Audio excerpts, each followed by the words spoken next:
Hello, I'm Carlos, or as my students call me, Dr. G. I'm a literary scholar with a PhD in Romance languages and literatures, as well as a high school teacher of Spanish language, culture, and literature.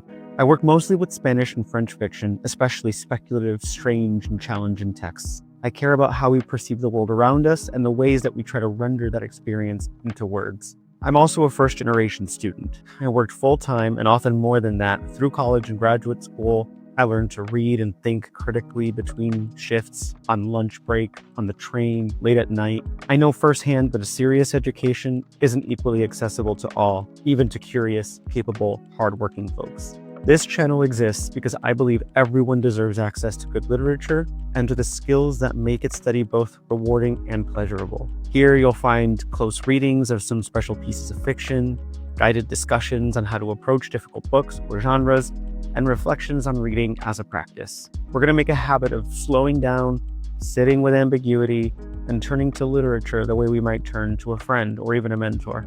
If you're an experienced reader with an unbroken streak on Storygraph, or you're deciding to finally tackle those classics on your shelf, or maybe you've decided you're going to build a reading habit for the first time, you're in the right place. So here's what you'll need. First, a library card. Seriously, go get one if you can. I'll do my best to use materials that are in the public domain or otherwise available without cost, but a library card gives you access to so much more. And not just books either. Ask your local librarian about all the cool museums, events, and non-book materials that you can access with a simple library card. Plus, if you're like me and really enjoy audiobooks, the Libby app is a game changer. And no, that isn't sponsored. Second, a notebook or Word document. We're going to practice not just consuming literature, but producing our own articulated responses to literature.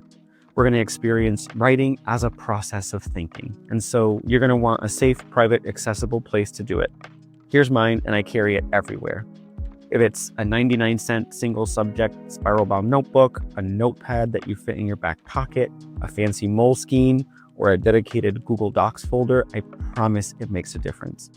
You'll track your thinking over time and discover how much of learning comes from reflection and revision. Lastly, of course, is the permission you give yourself to commit to your development as a reader. It's true that there's a literacy crisis happening now, and although I don't have much to contribute to that particular conversation, I know it can feel intimidating or vulnerable to approach a challenging text for the first time. If you feel awkward or confused, don't pull back. So, that's the Lamplight Project, a safe place to build reading habits, develop literacy, and think critically. Give the channel a follow, grab that library card, and I'll see you real soon.